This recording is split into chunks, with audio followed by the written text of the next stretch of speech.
नमस्कार, जय श्री राम, जय माता के मित्रों। और कैसे हैं आप सब? उम्मीद करता हूं कि आप अच्छे से होंगे। मेरे प्यारे साथियों, सबसे पहले आप सभी को नवरात्रि और दशहरा की बहुत बहुत शुभकामनाएं। मां भगवती आपके कष्टों का जल्द से जल्द निवारण करें, मैं ऐसी कामना करता हूं। मेरे प्यारे दोस्तों, मैंने कल के वीडियो में आपसे जो वायदा किया कि मैं दशहरे के दिन एक ऐसा वीडियो लेकर के आ रहा हूं, जो लोग मेरी तरह अपने अपने दुश्मनों से परेशान हैं, वो इस दशहरे पर घर बैठे अपने अपने शत्रुओं का बैंड बजा सकते हैं। मेरे प्यारे दोस्तों, और मेरा कल का वीडियो देख करके उन दुष्ट जनों की हवा खराब है। जब से वीडियो देखा होगा, चैन से नहीं बैठे होंगे, कुछ ना कुछ तो प्लानिंग कर रहे होंगे, लेकिन मेरे पास कॉल आना और SMS करना सब बंद कर दिया। वीडियो के कमेंट पढ़कर मुझे भी अंदाजा लग गया कि मेरे इस पूरे भारत देश के अंदर कितने भक्त लोग हैं। और भारत देश को छोड़ो, कल के वीडियो को देख करके तो विदेश के कई लोगों के मेरे पास कॉल आए, SMS आए। अमेरिका, नेपाल, पाकिस्तान, सऊदी अरब, कनाडा से बहुत जगह से मेरे पास कॉल आए और SMS आए कि गुरुजी, ऐसे दुष्ट जन आपका कुछ बिगाड़ नहीं पाएंगे, आप अपने सही रास्ता पर चलिए, हम आपके साथ हैं। आप ऐसे ही लोगों का मार्गदर्शन करते रहिए, ये तो कुत्ते भौंकते रहेंगे और आपका कुछ बिगाड़ नहीं पाएंगे। तो मेरे प्यारे दोस्तों, मुझे बहुत गर्व है जो कि आपकी फौज मेरे साथ है। उन दुष्ट जनों को भी अंदाजा लग गया होगा कि इस छोटे से साधक के पीछे भक्तों की कितनी लंबी फौज चली आ रही है, और ये फौज ऐसे दुष्ट जनों की धज्जियां उड़ा देगी। मैं ज्यादा कुछ नहीं कहना चाहता। ऐसे दुष्ट जन जो मेरे खिलाफ आवाज उठा रहे हैं, जो मेरे पीछे पड़ रहे हैं, या तो वो शांत बैठ जाएं, अन्यथा आपका बहुत बुरा हो सकता है। तो मित्रों, एक बात याद रखना, दुष्ट कोई बाहर का नहीं होता है। दुष्ट जन जो बनता है वो अपना हितैषी ही बनता है। पहले आप उसको सही रास्ता दिखाइए, उसकी मदद करिए, और वही व्यक्ति आगे चल करके आपका शत्रु बन जाएगा, इसमें कोई दो राय नहीं है। लेकिन आपका मित्र अगर शत्रु बन जाए तो एक बात को हमेशा याद रखना, उसको दोबारा शरण मत देना। कहते हैं कि भगवान भी एक बार माफ कर देता है, लेकिन वो जमाना गया। आज कलयुग का समय है।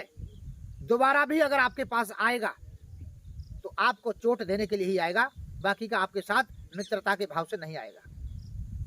इसलिए ऐसे दुष्ट जनों से हमेशा सावधान रहिए, और ऐसे दुष्ट जन कुछ नहीं बिगाड़ पाएंगे। बस हाथी के पीछे कुत्ते भौंकते रह जाएंगे। आप अपनी रास्ता चलिए। मेरे प्यारे दोस्तों, मेरे पास में कई तांत्रिकों के कॉल आए जो मेरे शिष्य हैं, जो कि काफ़ी ऊंचे पद तक पहुंच गए हैं, उनके हाथ में कुछ पावर मिल गई है। उन्होंने भी मुझे साहस बढ़ाया कि गुरुजी, जो दुष्ट जन आपको परेशान कर रहे हैं, आप उनका सिर्फ फोटो, नाम, एड्रेस दीजिए, उनकी धज्जियां उड़ा देंगे। मैंने कहा नहीं, हमारे अंदर बहुत बड़ा दिल है, पहले उन्हें अपना बार करने दो। कितनी बार कर रहे हैं, कितना पीछे पड़ रहे हैं, पड़ने दो। 100 चोट सुनार की और 1 चोट लोहार की, एक बार में ही खेल खत्म।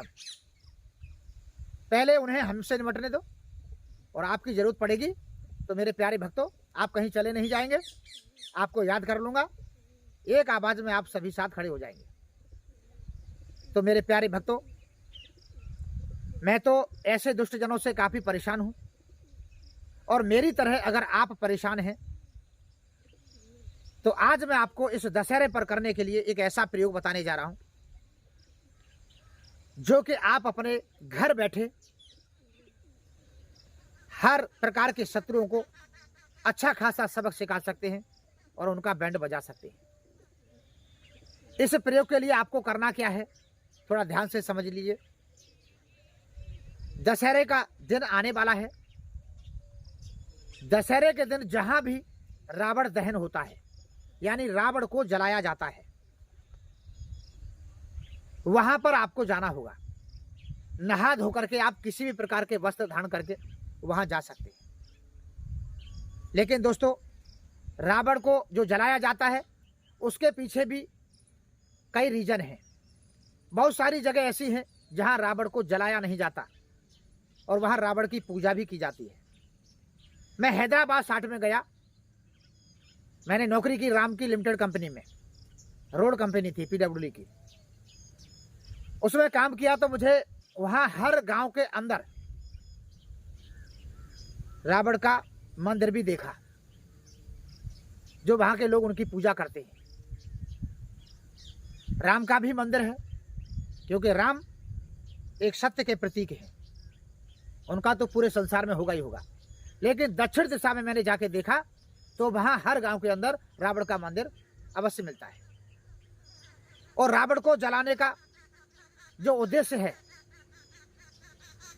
एक दुष्ट प्रवृत्ति की वेदना के रूप में उसे जलाया जाता है, वो तो कहीं तक सत्य है। लेकिन दोस्तों, रावण को जलाने में इंसान की मूर्खता भी है, क्योंकि मित्रों, जिस रावण ने माता सीता को अपनी लंका में गंगा जल की तरह पवित्र रखा, जो कि माता सीता को कभी हाथ नहीं लगाया, ऐसे रावण को आप हर साल जलाने का काम करते हैं। और जिस दुशासन ने भरी सभा में द्रौपदी की साड़ी खींची, उसको नंगा किया, उसको बदनाम किया, उसके तरफ आप आंख उठा करके नहीं देखते। जलाना है तो ऐसे दुशासन को जलाइए जो कि नारी का भरी समाज में अपमान कर रहा है, उसे नंगा कर रहा है, उसे पीट रहा है। मेरे प्यारे दोस्तों, रावण एक विद्वान था, लेकिन माता सीता का हरण उसने अपनी मुक्ति के लिए किया, क्योंकि जो विधि के विधान में लिखा होता है वो किसी को कोई मेट नहीं सकता। वो उसके विधि के विधान में लिखा था। रावण को मारने वाला पूरी दुनिया में कोई पैदा नहीं था, भगवान शंकर जी का वरदान ही था। लेकिन मरना तो सबको पड़ता है, जिसने इस पृथ्वी पर जन्म लिया है उसको मरना है। लेकिन जब उसे कोई मार नहीं सकता था तो उसकी मुक्ति का मार्ग सिर्फ राम से बैर करने का था, माता सीता का हरण करने का था। लेकिन सीता का हरण करके ले गया और जब तक अपने लंका में रखा तब तक माता सीता से उसने हाथ नहीं लगाया, गंगा जल की तरह पवित्र रखा। और ऐसे रावण को, ऐसे विद्वान रावण को आप जलाते हैं, ये हमारे सोच से परे है। मेरे प्यारे दोस्तों, उसकी जो बुराई है, उसकी जो दुष्टता है, जो कि एक राक्षस बन करके आया, फिर ब्राह्मण का रूप धारण किया, माता सीता का हरण करके ले गया, उनकी बुराइयों को जलाइए, उसकी दुष्टता को जलाइए। लेकिन जो रावण का एक पुतला बना करके जलाते हैं, ये बहुत सारी जगह नहीं जलाया जाता है। और जलाया भी जाता है तो फिर मरने के बाद में, जलने के बाद में भी आपका भला करता है। बहुत सारे लोग जहां रावण जलता है वहां की लकड़ी ला करके अपने घर में रखते हैं, और उसको घर में रखते ही बारे न्यारे हो जाते हैं। अगर रावण दुष्ट था तो रावण के जलने वाली लकड़ी आपके घर को कैसे रोशन कर सकती है, बताइए। लेकिन बहुत सारे लोग जो जानकार हैं वो जलते हुए रावण की लकड़ी अपने घर में रखते हैं। आज मैं आपको जो प्रयोग बताने जा रहा हूं वो जलते हुए रावण की लकड़ी का ही प्रयोग है। जो अपने अपने दुश्मनों से परेशान है, उस जलते हुए रावण की लकड़ी से अपने शत्रुओं को अच्छा खासा सबक सिखा सकते हैं। इसके लिए आपको नहा धो करके जहां रावण दहन हो रहा हो, यानी रावण को जलाया जा रहा हो, वहां पर पहुंच जाइए। जब रावण जल जाए तो वहां से एक जलती हुई लकड़ी अपने घर ले आइए। जल करके लकड़ी काली हो जाती है, कोयला बन जाती है, उस लकड़ी को आप अपने घर ले आइए। उस लकड़ी को पीस करके उसका बुरादा बना लो, यानी पाउडर बना लो। उस पाउडर के अंदर आप चमेली का तेल डाल करके उसको गीला कर लो। गीला करने के बाद आप उस दुश्मन का फोटो लीजिए जो आपको परेशान कर रहा है, आपको चैन से नहीं रहने दे रहा है। उसका फोटो लेकर के उस फोटो के पीछे उसका नाम लिख दो, नीचे उसकी माँ का नाम लिख दो। माँ का नाम याद भी नहीं है तो आप अज्ञात लिख दो, पता ही नहीं है, नीचे उसका एड्रेस जो भी हो वो लिख दो। परफेक्ट एड्रेस पता नहीं है तो उसके गांव का नाम पता हो या उसके जिला का नाम पता हो वो डाल दीजिए। बस आपका प्रयोग तैयार है। अब आपको एक आधा मीटर का करीब लाल कपड़ा लेना है और लाल कपड़े के अंदर जो आपने फोटो लिख करके तैयार किया है उस फोटो को रखिए लाल कपड़े पर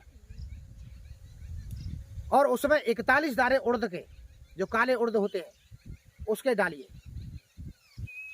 और एक खूनी जायफल उसके साथ रखिए और रख करके उस लाल कपड़े को बंद कर दो, गांठ लगा दो, पोटली बना लो। उस पोटली को ले जा करके उसी दशहरे के दिन रात्रि को 12 बजे से पहले आप अपने नियर बाई शमशान में जा करके और 1-1.5 फुट गड्ढा करके उसे दफन कर दो, यानी गाड़ दो। मेरे प्यारे दोस्तों, आपके दुश्मन का ये फोटो जमीन में गड़ने के तुरंत बाद इसका असर चालू हो जाता है। इसको गाड़ते समय आपको एक मंत्र का जाप करना है। वो मंत्र मैं आपको इस वीडियो में नहीं दूंगा क्योंकि पूरी जानकारी के साथ ये वीडियो दे दूंगा तो मेरे भी दुश्मन जो परेशान कर रहे हैं इसी प्रयोग को करके मेरा भी बैंड बजा देंगे। वैसे भी तो चाहे नहीं लेने दे दे। जो भी इस प्रयोग को करना चाहे मुझे कमेंट में पूछ ले या व्हाट्सएप जिनके पास मेरा नंबर हो वो पूछ लें, या दशहरे के रात्रि को मैं इस मंत्र को वीडियो के डिस्क्रिप्शन में सिर्फ 2 घंटे के लिए डालूंगा, लेकिन वो कौन सा समय होगा वो आप देख लीजिए, समय नहीं बताऊंगा। इस प्रयोग को करके मेरे प्यारे दोस्तों, आपका दुश्मन और उसके परिवार का अगर नाश ना हो जाए तो मेरी गारंटी है ये ऐसा प्रयोग है, सदियों से होता चला रहा है। इसको बड़े बड़े तांत्रिक करते हैं और जिसने भी आज तक ये प्रयोग किया कभी निष्फल नहीं हुआ और दुश्मन का बैंड बज गया। तो मेरे प्यारे दोस्तों, इस प्रयोग को एक बार करिए और इसका पूरा लाभ उठाइए। आशा करता हूँ मेरा आज का वीडियो आपको पसंद आया होगा। अगर वीडियो पसंद आया हो तो प्लीज़ वीडियो को लाइक करें, मेरे चैनल को सब्सक्राइब करें। फिर मिलता हूँ एक नई वीडियो के साथ, तब तक के लिए नमस्कार।